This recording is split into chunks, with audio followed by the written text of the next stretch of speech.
ধর্ম। আমরা সকলে ধর্মের বিষয়ে কথা বলি, কখনো নিজের ধর্মের বিষয় আর কখনো অন্যের ধর্মের বিষয়। কখনো আমরা অধর্ম দেখলে সেই বিষয়ে কথা বলি। অনেক রকম আলোচনা হয়, কিন্তু এই ধর্ম আসলে কি, সেটা কি কেউ বোঝে?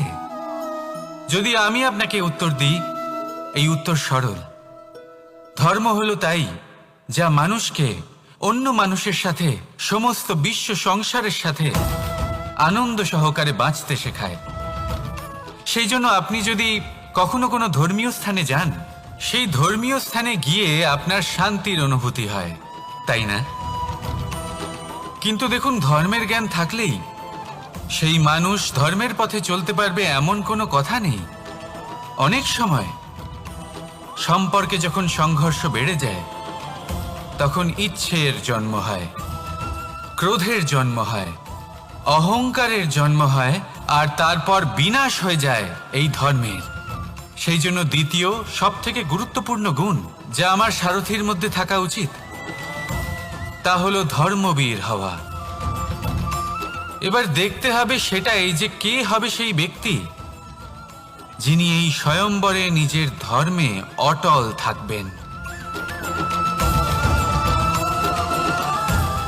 কারণ সেই ব্যক্তি এই সংসার থেকে সরে এসে ধর্মের পুনঃস্থাপনের এই মহাকার্যে আমার সারথি হতে পারবেন।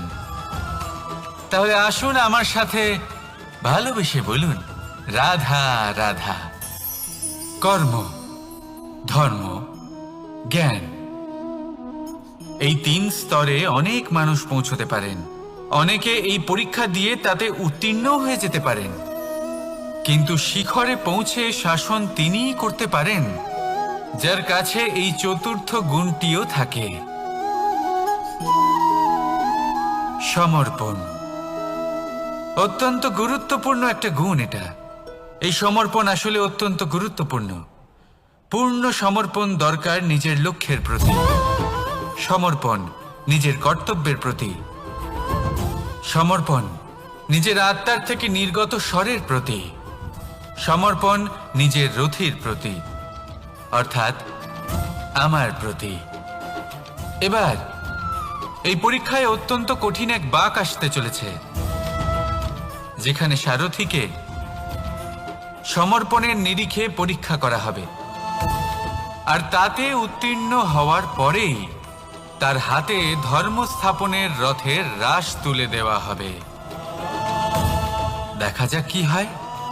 ততক্ষণ আপনি প্রসন্ন থাকুন আর আমার সাথে ভালোবেসে বলুন, রাধা রাধা। যখন একজন ভক্ত এবং তার ভগবান এক আকার ধারণ করেন, যখন একজন ভক্ত নিজের ভগবানের প্রতি, নিজের জীবনের লক্ষ্যের প্রতি সম্পূর্ণরূপে সমর্পিত হয়ে যান, তখন জন্মগ্রহণ করে ভক্তি। আর তখন সংসারের সমস্ত আশা তিনি ত্যাগ করতে পারেন। সমস্ত আশা শেষ হতে পারে, কিন্তু মানুষের সঙ্গ ভক্তি কখনো ত্যাগ করে না।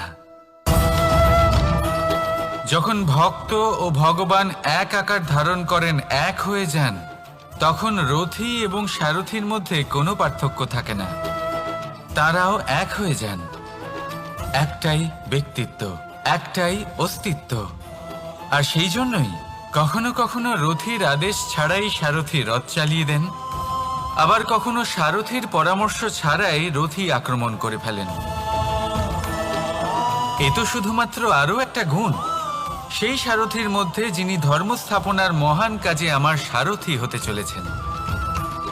তাহলে আসুন আমার সাথে ভালোবেসে বলুন, রাধা রাধা।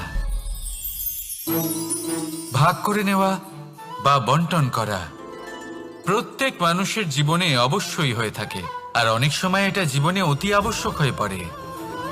কিন্তু ভাগ করার মনোকামনা তার থেকেও বেশি গুরুত্বপূর্ণ হলো যে কোন ঘটনার আধারে এই বাটোয়ারা হলো। অনেক সময় এই বাটোয়ারা হলো শান্তির প্রতীক, আবার অনেক সময় এই বাটোয়ারা বিপ্লব ঘটাতে পারে, এমন এক বিপ্লব যা মহাযুদ্ধ ঘটিয়ে দিতে পারে। দেখুন, বাটোয়ারা সম্পত্তির হোক বা হোক ভিক্ষার, শিক্ষা কিন্তু একটাই। জীবনে অনেক সময় বাটোয়ারা দরকার হতে পারে, কিন্তু যতদূর সম্ভব তা এড়িয়ে চলুন, একসাথে মিলে এগিয়ে চলুন। কারণ দেখুন, এই যে বাটোয়ারা ভাগ করে দেয়, আর সেখানেই একতা আপনাকে অগ্রসর করে। তাহলে আপনিও এটাই করুন, একসাথে মিলে সামনে এগোন, আর আমার সাথে ভালোবেসে বলুন, রাধা রাধা। আত্মীয় স্বজন কারা হন? তারাই যারা সুখে দুঃখে পাশে থাকেন, তারা যারা বিপদের সময় আপনার পাশে এসে দাঁড়ান। এবার দেখুন, একটা প্রশ্ন করব আপনাদের, সব থেকে ঘনিষ্ঠ, আবশ্যক এবং গুরুত্বপূর্ণ আত্মীয় কারা, বিশেষ করে বিপদের সময়? কেউ বলবেন মাতা, কেউ বলবেন পিতা, কেউ বলবেন ভাই বোন, ইত্যাদি ইত্যাদি। এবার ভাবুন, আপনি বড় হয়ে গেছেন, আপনি বাড়ি থেকে দূরে চলে গেছেন, পেট ভরানোর জন্য আপনাকে প্রত্যেক দিন চেষ্টা করতে হয়। এমন সময় যদি আপনার জীবনে বিপদ এসে পড়ে, তাহলে কখন আপনার খবর ওনাদের কাছে পৌঁছবে? কতক্ষণে ওনারা সাহায্য করতে আসতে পারবেন? এরকম এক সময় সব থেকে গুরুত্বপূর্ণ আত্মীয় হন আপনার প্রতিবেশী, কারণ তারাই সেই মুহূর্তে আপনার সব থেকে কাছে। আপনি কখনো পরীক্ষা করে দেখবেন, আপনার তার সাথে লক্ষ্য মতভেদ থাকলেও প্রতিবেশীকে কষ্টের মধ্যে দেখে সবার আগে সাহায্য করতে তারাই এগিয়ে আসেন। তাই প্রতিবেশীর সাথে সম্পর্ক ভালো রাখুন, শুধুমাত্র স্বার্থের জন্য নয়। এটা হলো শান্তিরও আধার। যদি এই সম্পর্ক ভালো থাকে, তাহলে না কথায় কথায় বিবাদ হবে, না মতান্তর। আর এই সুখী সম্পর্কের ছায়ায় মন প্রসন্ন হয়ে বলবে, রাধা রাধা। কখনো ভেবে দেখেছেন, মানুষকেই এই সংসারে সর্বশ্রেষ্ঠ প্রাণী কেন বলা হয়? অন্য কোনো প্রাণীকে কেন নয়? শুধু কি এই জন্যই আমরা চিন্তা করতে পারি, আমাদের কাছে তীক্ষ্ণ বুদ্ধি রয়েছে, কোনো কিছু আবিষ্কার করতে পারি, সেই কারণেই? তা তো অন্য কোনো প্রাণীর কাছেও থাকতে পারে। এমন কিছু পশুও রয়েছে যাদের কাছে তীক্ষ্ণ বুদ্ধি আছে। তাহলে মানুষ কেন? কারণ মানুষের কাছে এমন কিছু রয়েছে যা অন্য প্রাণীর কাছে নেই। মানবতা। মানবতা, যা সর্বপ্রথম এগিয়ে যেতে চাইলেও যদি পথে কেউ ধাক্কা খেয়ে পড়ে যায়, তাকে আগলে রাখতেও জানে। মনে রাখবেন, আপনার সব থেকে বড় পরিচয় আপনার নাম, আপনার সম্পত্তি বা আপনার ধর্ম নয়। আপনার সব থেকে বড় পরিচয় হলো আপনার মানবতা। তাহলে সময় এলে পরে নিজের মানবতার পরিচয় দিন। অন্য মানুষকে সাহায্য করুন, অন্য প্রাণীকে সাহায্য করুন। একা একা পথ চলা হলো পশুদের প্রবৃত্তি। মানুষ হলেন তিনি যিনি অন্যের জন্য প্রাণও দিতে পারেন। মানুষ হলেন তিনি যিনি অন্য মানুষের প্রাণ বাঁচান। সেই মানবতাকে জাগিয়ে তুলুন, আর এই জীবন বাঁচতে শুরু করুন। আর হ্যাঁ, আমার সাথে ভালোবেসে বলুন, রাধা রাধা। এই সংসারে মাতা পিতা তার সন্তানকে সব থেকে বড় উপহার কি দিতে পারেন? বৈভব, সুযোগ সুবিধা, বাড়ি, নাকি আশেপাশের পরিবেশ? এই সংসারে মাতা পিতা তার সন্তানকে সব থেকে বড় উপহার শিক্ষা দিতে পারেন, কিন্তু তার জন্য সময়ের প্রয়োজন হয়। এবার এই সময় অত্যন্ত অদ্ভুত। সময়ের ধারণা সবার রয়েছে। কখনো কখনো কিছু কঠিন সময় বরদানের মতো আমাদের সম্মুখে আসে। এরকম কোনো সমস্যার কথা যদি আমি বলি, যেমন যুদ্ধ, মহামারী, মহা অসুখ, এরকম সময় আমাদের কাছে যথেষ্ট সময় থাকে। এই সময় আমরা চিন্তা করি, ভয়ভীত হই, কে জানে কত সম্পত্তির ক্ষয়ক্ষতি হবে। এবার এই সময় কিভাবে কাটিয়ে ওঠা যায়? অশুভ চিন্তা তার মনের মধ্যে বাসা বাঁধে। সে বুঝতে পারে না সে কি করবে। আমি বলবো, চিন্তা ত্যাগ করুন, এই ভয়কে ত্যাগ করুন। আর মনে রাখুন একটা গুরুত্বপূর্ণ কথা, যে ঈশ্বর আপনাকে বরদান দিয়েছেন, যাতে আপনি নিজের কর্তব্য পূর্ণ করতে পারেন। কর্তব্য, নিজের পরিবারকে সময় দেওয়া, নিজের সন্তানকে শিক্ষা দেওয়া। তাদের সাথে বসুন, কথাবার্তা বলুন, আলোচনা করুন। কিছু কথা তারা বলবে, কিছু আপনি বলবেন, কিছু আপনি শিখবেন, কিছু তারা শিখবে। তাদের সাথে খেলা করুন, তাদের সাথে পূর্বপুরুষের গল্প করুন। এইসব করলে তাতে না শুধু তাদের ভবিষ্যৎ উজ্জ্বল হবে, বরং আপনিও সন্তুষ্টি পাবেন। ভয়ভীত হবেন না। আজ বর্তমানে আপনি কি করতে পারেন যাতে আপনার বর্তমান সঠিক হবে এবং ভবিষ্যৎ উজ্জ্বল হবে, তাতে একাগ্র হন। সব কিছু শুভ হবে। রাধা রাধা। দাদা আমাকে সব সময় জিজ্ঞাসা করেন যে কানাই, তোমার এই মুখের হাসি, তোমার মুখে সব সময় কেন থাকে, কিভাবে থাকে?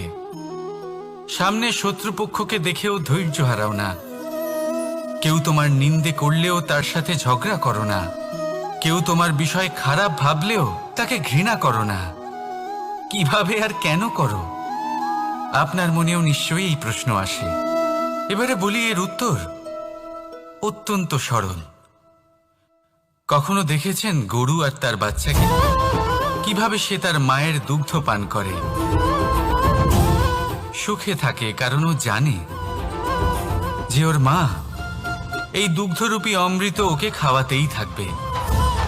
ও জানে যে এই সময় শুধু ওর জন্য, যাতে ও নিজের মায়ের এই দুগ্ধরূপী প্রসাদ গ্রহণ করতে পারে, আর সেই জন্য ও সুখে থাকে। সেইভাবেই এই জীবন হলো ভালোবাসা। এতই ছোট হলো এই জীবন যে ভালোবাসার জন্য কম পড়ে যায়। ঘৃণা করে কেন সময় নষ্ট করব? আমি এটাই করি, আপনিও এটাই করুন। ভালোবাসুন, সবার মধ্যে ভালোবাসা ছড়ান, আর এই ভালোবাসার সাথেই বলুন রাধা রাধা। শুন, আজ আপনাকে আমি একটা গল্প শোনাই। একবার এক চক্ষুহীন মানুষ মন্দিরে গেল ঈশ্বরের দর্শন করার জন্য।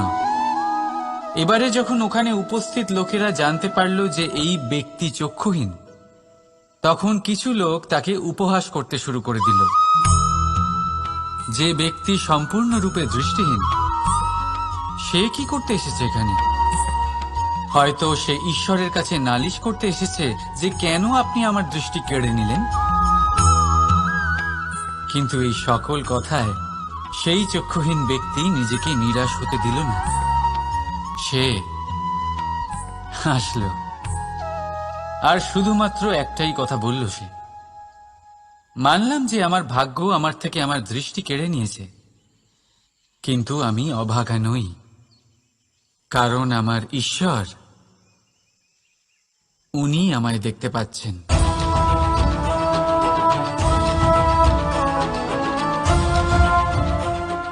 তাই মনে রাখবেন, দৃষ্টি নয়, দৃষ্টিভঙ্গি আবশ্যক। যদি আপনার দৃষ্টিভঙ্গি শুভ হয়, তাহলে অশুভর মধ্যেও আপনি শুভ দেখতে পাবেন। আর মন প্রসন্ন হয়ে বলবে রাধা রাধা। পরীক্ষা এমন এক ব্যবস্থা যেখানে আমাকে, আপনাকে, সকলকে কখনো না কখনো অংশগ্রহণ করতেই হয়। মনে করুন নিজের বাল্যকাল। আপনি পরীক্ষা দিতে বসেছেন। তাদের মধ্যে কিছু বালক এমন হয় যারা সারা বছর পরিশ্রম করে, পড়াশোনা করে, মন দিয়ে পরীক্ষা দেয়। কিন্তু কিছু বালক এমন হয় যারা নিজের আশেপাশে বসে থাকা বালকদের নকল করে আর পরীক্ষায় কৃতকার্যও হয়ে যায়। খুব খারাপ লাগে এটা ভেবে যে কেউ বিনা পরিশ্রমে পরীক্ষায় কৃতকার্য কি করে হতে পারে। কিন্তু মনে রাখবেন, যারা নকল করেন তারা পরীক্ষায় কৃতকার্য অবশ্যই হয়ে যান, কিন্তু সফল নয়। কারণ আমরা এক বিশেষ কথা ভুলে যাই, যে প্রত্যেক মানুষের ব্যক্তিত্ব আলাদা হয়, আপনি অন্যদের নকল করে নিজের জীবন অতিবাহিত করতেই পারেন, কিন্তু যদি নিজের জীবনে সাফল্য লাভ করতে হয়, যদি নিজের জীবনে আনন্দ পেতে হয়, তাহলে মনে রাখবেন নিজের প্রশ্নগুলোর উত্তর জীবনে নিজেকেই খুঁজে বের করতে হবে। রাধা রাধা। মানুষ যখন সাফল্য অর্জন করে তখন তার মধ্যে জাগে অহংকার, আর এই সময় মানুষ সচরাচর একটা কথা ভুলে যায়, নত হতে। সে ভাবে যে আমি কারোর সামনে কেন নত হব। আর এটা এই কারণে হয় কারণ মানুষ এক গুরুত্বপূর্ণ কথা ভুলে যায়, যে এই সংসারে, এই জীবনে সে যা অর্জন করেছে নত হয়েই অর্জন করেছে। বাল্যকালে সে হাঁটতে শিখেছে এই মাটির কাছে নত হয়ে, পড়ে। বড়দের আশীর্বাদ নিয়েছে নত হয়ে। ফসল কাটার জন্য চাষিকে নত হতে হয়, কুয়ো থেকে জল তোলার জন্য কলসিকে নত হতে হয়। ঈশ্বরের থেকে আশীর্বাদ পেতে হলে তার কাছে মাথা নত করতে হয়। ঝড়ের মধ্যে গাছ সুরক্ষিত থাকে কি করে? নত হয়। সম্মান কি করে অর্জন করা যায়? নত হয়। কারোর সামনে নত হওয়া মানে নিজের আত্মসম্মান বিসর্জন দেওয়া নয়, তার অর্থ হল বিনম্র হওয়া। আমরা মানুষ, আর ওই আকাশের উচ্চতায় পৌঁছানোর জন্য আমাদের কোনো পাখির মতো ডানার প্রয়োজন নেই। শুধু যত নত হবেন ততটাই উপরে উঠবেন।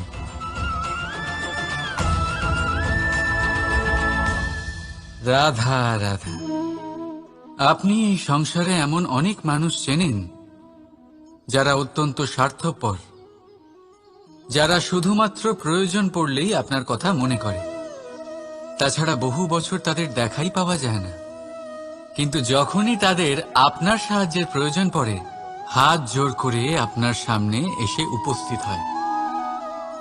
বড়ই রাগ হয় এদের ওপরে, মন ভারী হয়ে ওঠে। মন এই কথাই বলে যে এই ব্যক্তির সাহায্য করা উচিত নয়, কিন্তু আপনি এরকম কখনোই করবেন না। আপনি বলবেন, কেন বলছি আমি এই কথা? মনে রাখবেন, আলোর খোঁজ মানুষ শুধুমাত্র তখনই করে যখন অন্ধকার গভীরতর হয়। তাকে স্বার্থপর ভেবে নিজের মনকে বিচলিত করবেন না। নিজেকে আলো মনে করে আনন্দে থাকুন। ভাগ্যবান মনে করুন নিজেকে, যে কারোর বিপদের সময় তার আপনার কথা মনে পড়েছে, যে আপনি এই সংসারে কাউকে সাহায্য করার যোগ্যতা রাখেন। এই জীবনে কেউ স্বার্থপর বলে নিজের দৃষ্টিভঙ্গি কখনোই পাল্টাবেন না। শুধুই নজর রাখুন নিজের পরমার্থের ওপরে। মন প্রসন্ন হয়ে বলবে, রাধা রাধা। কখনো কোনো পাখিকে দেখেছেন? যখন তারা ডিম পাড়তে প্রস্তুত হয় তখন তারা সবচেয়ে আগে একটা স্থান খোঁজে, একটা স্থান যা বর্ষা, রৌদ্র আর শত্রুর থেকে সুরক্ষিত হয়। তারপর তারা বাসা তৈরি করে, তারপরেই ডিম পাড়ে। আর তারপর যখন সেই ডিম ফুটে তার সন্তানদের জন্ম হয়, সে তাদের খাবার খাওয়ায়, তাদের রক্ষণাবেক্ষণ করে। কিন্তু যখন তাদের ডানা গজায় তখন না সে তাদের খাবার দেয় আর না তাদের বাসা বানাতে শেখায়। শুধুমাত্র তাদের উড়তে শেখায় সে। তারপর সেই বাচ্চারা আকাশে উড়তে শিখে নিজেরাই নিজেদের খাবার জোগাড় করতে শিখে যায়, নিজেরাই নিজেদের বাসা বানাতে শিখে যায়। আর আমরা মানুষেরা কি করি? আমাদের সন্তান বড় হয়ে যাওয়া সত্ত্বেও তাদের নিয়ে সর্বদা দুশ্চিন্তা করি। তার জন্য আমরা গৃহ নির্মাণের চেষ্টা করি। নিজের সন্তানকে আরো শক্তিশালী করে গড়ে তোলার বদলে তাকে আমরা দুর্বল করে দিই। জীবনে সেটাই করুন যা একটা পাখি করে। নিজের সন্তানকে আকাশে ওড়ার শিক্ষা দিন, সংস্কার দিন, আর একটা নির্দিষ্ট সময়ের পরে তাকে নিজের আকাশ নির্ধারণ করতে মুক্ত করে দিন। রাধা রাধা। সাগরে সেতু বাঁধার গল্প তো আপনারা নিশ্চয়ই শুনে থাকবেন। রামচন্দ্রের সেনাকে 100 যোজন সমুদ্র অতিক্রম করে লঙ্কায় আক্রমণ করতে হতো। সেতুকার নল আর নীল সেতু বাঁধার উপায় বের করল, কিন্তু প্রশ্ন ছিল সেতু বাঁধা কি করে হবে? সমুদ্র অত্যন্ত গভীর। কত পাথর দেওয়া হলে এই বিশাল সমুদ্র অতিক্রম করা সম্ভব হবে? তখন এক উপায় নির্ধারিত হলো। পাথরের ওপর লেখা হলো রামের নাম, আর যখন সেই পাথরগুলোকে সাগরে ফেলা হলো সেগুলো ভাসতে লাগলো। এবারে কেউ বলবেন এটা রামচন্দ্রের নামের মহিমা, কেউ বলবেন এটা নারায়ণের কোনো জাদু, কিন্তু না, এটা রামচন্দ্রের সেই গুণ, ওনার ব্যক্তিত্বের সেই মহান দিক যা ওনার প্রতিনিধিত্ব করেছে। তাই সেই পাথরও সাগরে ভেসে ওঠে।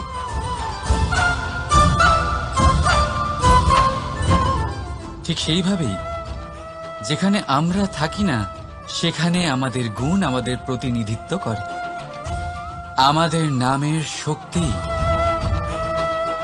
আমরা নিজেরাই তৈরি করি, আমাদের কর্ম দিয়ে, আমাদের গুণ দিয়ে।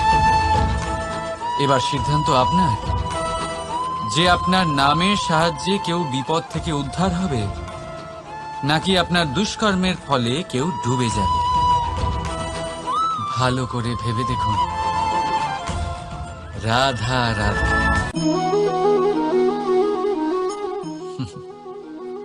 এবারে আপনারা ভাবছেন যে আমি এত একাগ্রতার সাথে এই পিঁপড়েকে কেন দেখছি। আপনাকে বলি যে আজ এই পিঁপড়েকে দেখে আমি মন্ত্রমুগ্ধ হয়ে গেছি। ওর রূপ বা ওর আকার দেখে নয়,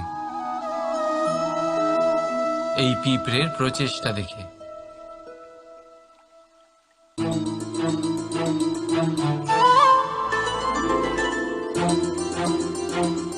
আপনি জানেন, অজস্র পরিশ্রমের পরেই পিঁপড়ে তার নিজের একটা ছোট বাড়ি বানাতে পারে, যা অন্য প্রাণীদের জন্য অত্যন্ত সহজ ব্যাপার। তাই পিঁপড়ের জন্য তার জীবনের সবচেয়ে বড় ঘটনা, সবচেয়ে বড় সাফল্য তার। ভবিষ্যতে এই পিঁপড়ে থাকুক বা না থাকুক, তাদের বানানো বাড়ি বহু বছর অবধি টিকে থাকে। জীবনে সাফল্যের সাথেও ঠিক এমনটাই ঘটে।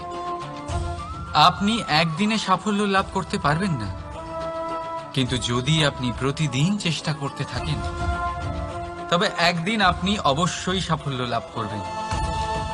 মনে রাখবেন, ভাগ্যের দ্বার তাদের জন্য উন্মুক্ত হয় না যারা হার মেনে নেয়। ভাগ্য তার দ্বার তাদের জন্যই খোলে যারা বসে না থেকে প্রয়াস করে সেই দরজার কড়া নাড়াতে। তাই প্রয়াস করতে থাকুন। সাফল্য অবশ্যই একদিন না একদিন আপনার কাছে আসবেই। রাধা রাধা। এই তালাটা দেখতে পাচ্ছেন আপনি? এই তালাকে ভেঙেও খুলে দেওয়া যায়, আবার ভালোবেসেও খুলে দেওয়া যায়। অর্থাৎ এই তালাটা আপনি এই চাবির দ্বারাও খুলে দিতে পারেন, এই হাতুড়ি দিয়েও খুলে দিতে পারেন। কিন্তু এই খোলাতে তফাৎ আছে। যদি তালা খোলার জন্য আপনি সেটা ভেঙে ফেলেন, তাহলে তা পরের বার আর কাজে লাগবে না। কিন্তু যদি এটা আপনি চাবির দ্বারা খোলেন, তাহলে তা চিরকাল কাজে লাগবে। আমাদের জীবনে সম্পর্কগুলো কিছুটা এরকমই হয়। আমাদের জীবনের আনন্দরূপী ধন রক্ষা করে এই সম্পর্ক, কিন্তু ভালোবেসে। যদি ক্রোধের দ্বারা এই সম্পর্ক রক্ষা করা হয় তাহলে পরে তা কোনো কাজে আসে না। তাই সম্পর্ক সবসময় প্রেমের চাবি দিয়ে খুলুন, কারণ প্রতিবার নতুন তালা আপনি ব্যবহার করতেই পারেন, নতুন সম্পর্ক গড়তে পারবেন না। রাধা রাধা। জীবন কি? এই জীবন আমরা জন্ম নিই, বড় হয়ে উঠি, আমাদের মা বাবা আমাদের পালন করেন, তারপর তাদের অর্থ দিয়ে আমাদের বাল্যকাল কাটে, আমরা আরো বড় হই, বিবাহ বন্ধনে আবদ্ধ হই, আমাদেরও সন্তান হয়, আমরা তাদের পালন করি, তারপর আমরা বৃদ্ধ হই, আর একদিন এই সংসার ছেড়ে আমরা সকলে চলে যাই। এটাই কি জীবন? আপনার মনে এই প্রশ্ন হয়তো অনেকবার জেগেছে, তাই না? এবার একটু জলের যাত্রাপথ লক্ষ্য করুন।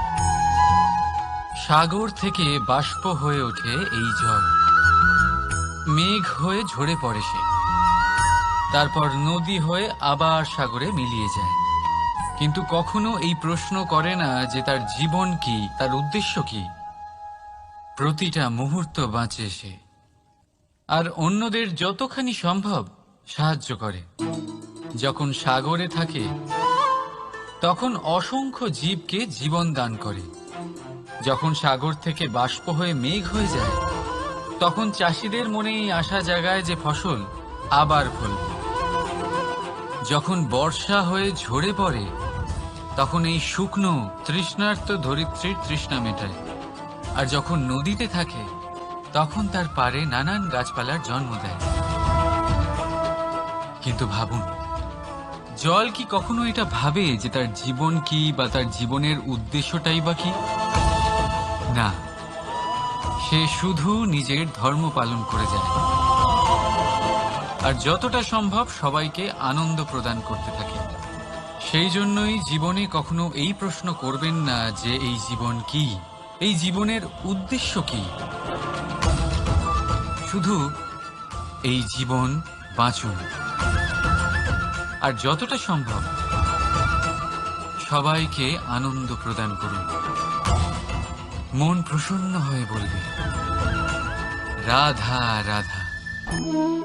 কখনো বৃষ্টির জন্য হওয়া কাদার মধ্যে দিয়ে আপনি নিজের বাড়ি ফিরেছেন?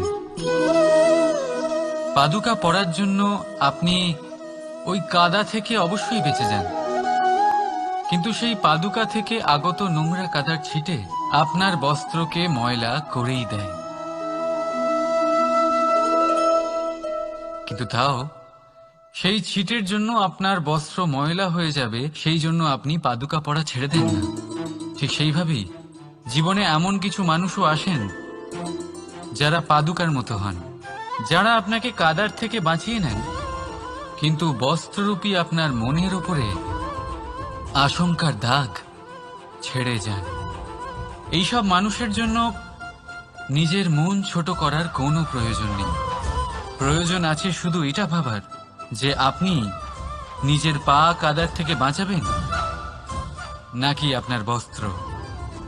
জীবনে গম্ভীর হওয়া ভালো কথা, কিন্তু সমস্ত বিষয় যদি গম্ভীরভাবে ভাবতে থাকেন তাহলে জীবনের আনন্দটাই শেষ হয়ে যাবে। এই সংসার অস্থায়ী, এখানে এমন কিছুই নেই যা চিরকাল জীবিত থাকবে। তাই যতক্ষণ এই জীবন আছে সন্তুষ্টি আর আনন্দ নিয়ে বাঁচুন। নিজের ওপর আগত কাদার ছিটের দিকে মন দেবেন না, শুধু আনন্দ বিতরণ করুন। মন প্রসন্ন হয়ে বলবে রাধা রাধা।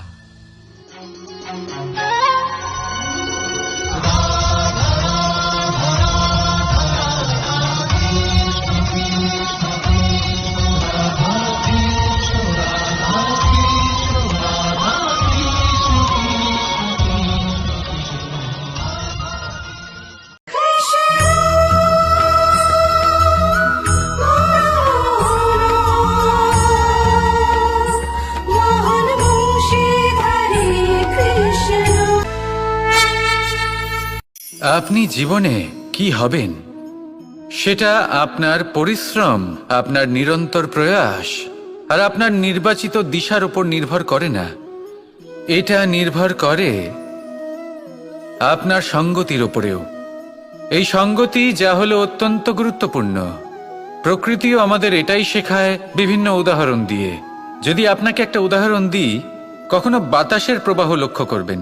এই বাতাসের প্রবাহ যখন কোনো পুষ্পকে স্পর্শ করে, সেও সুগন্ধে পরিপূর্ণ হয়ে যায়। এই বাতাসের প্রবাহ যখন কোনো নালীর উপর দিয়ে প্রবাহিত হয়, তখন সেও সুগন্ধহীন হয়ে যায়।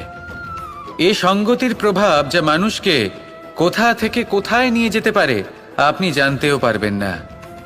এ হলো সঙ্গতির প্রভাব, যেখানে চানার সাথে গুড়ও মিশে যেতে পারে।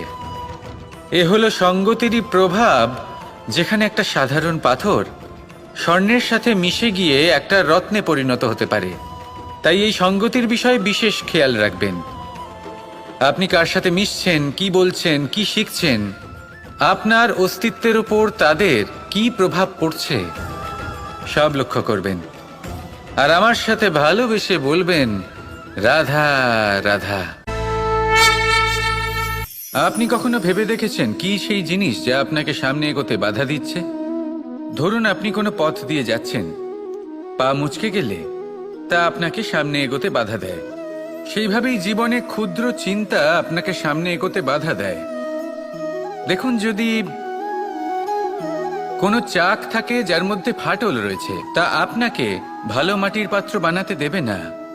ঠিক সেইভাবেই কাউকে ঈর্ষা করলে তা আপনাকে মহান হতে দেবে না। আমি উচ্চস্তরীয়, আরও নিচুতে রয়েছে, এই ভাবনা কখনোই আপনাকে উচ্চস্তরে পৌঁছতে দেবে না। মন থেকে সকল বিকার, ঈর্ষা, মোহ, লোভ, লালসা এই সব ত্যাগ করুন। চিন্তা ভাবনাকে বড় করে তুলুন, ধন্যাত্মক বোধ জাগিয়ে তুলুন, আর সম্পূর্ণ সমর্পিত হয়ে কর্ম করুন। মহানুভবতা আর সাফল্য এই দুই আপনার পদানত হয়ে থাকবে। তাহলে আসুন আর আমার সাথে ভালোবেসে বলুন, রাধা রাধা। যখনই কোনো ঘূর্ণিঝড় আসে, কোনো প্রলয় আসে, তখন দেখবেন তা কত বৃহৎ প্রভাব ফেলে, কত বড় বিনাশ ঘটায়, বিধ্বংস সৃষ্টি করে। যখন বন্যা আসে, তখন কত গভীর প্রভাব ফেলে, কত সর্বনাশ ঘটায়। নদীর পাড়ও ভেঙে বয়ে নিয়ে যায়। সেখানে কোনো গাছকে দেখুন, শান্তভাবে দাঁড়িয়ে থাকে, চুপ করে, আর নিজের কাজ করে, ছায়া প্রদান করে, ফল প্রদান করে, কোনো শব্দ না করেই নীরবে কর্ম করে। যদি নদীর কথা বলি, নদী যখন বয়ে চলে, খেতে জল প্রদান করে, বনস্পতিদের প্রাণ প্রদান করে, আমাদের পানীয় জল দেয়। এত মহান কাজ করে কোনো শব্দ না করে, নীরবতার সাথে। এ হলো এক শিক্ষা যে এই সংসারে যারাই মহান কর্ম করেন তারাই নীরব থেকে সেই কর্ম করতে থাকেন। কারণ ওনারা জানেন যে গুরুত্বপূর্ণ প্রচার নয়, বরং কর্ম। আর যারা রুদ্রের সাথে থাকেন, কোলাহল করেন, তারা শুধুমাত্র ধ্বংসই করেন।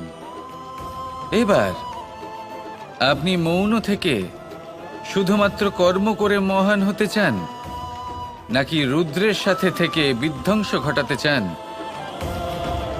সিদ্ধান্ত আপনারই। আসুন আর আমার সাথে ভালোবেসে বলুন, রাধা রাধা। প্রকাশ কার মধ্যে থাকে? সূর্য। শীতলতা কার মধ্যে থাকে? চন্দ্রমার মধ্যে। এবার যদি সূর্যের মধ্যে প্রকাশ না থাকে কি হবে? অন্ধকার। যদি চন্দ্রমার মধ্যে শীতলতা না থাকে তাহলে কি হবে? মহা অন্ধকার। সবকিছু অন্তরে আছে, শুভভাব আর সত্যতা প্রত্যেকটা মানুষের অন্তরের মধ্যে থাকবেই থাকবে। যদি এটা না থাকে তাহলে জেনে রাখুন কিছুই নেই। যেমন একটা প্রদীপ যা জ্বলছে, যা প্রকাশ দিচ্ছে, অন্ধকারে আমাদের পথ প্রদর্শন করছে। কেন জ্বলে? কারণ ওর মধ্যে একটা সলতে আছে যা জ্বলছে। সলতে কেন জ্বলে? কারণ তার ভিতর ঘি আছে যা ওই সলতেকে জ্বলতে সাহায্য করে। সবকিছুই আমাদের মনের ভিতরেই রয়েছে, ভালো ভাব এবং সততাও। এই নিয়েই কর্ম করতে থাকুন আর জীবনের সামনে এগোতে থাকুন। সমস্ত জীবন আলোকিত হয়ে উঠবে। আসুন আর আমার সাথে ভালোবেসে বলুন, রাধা রাধা।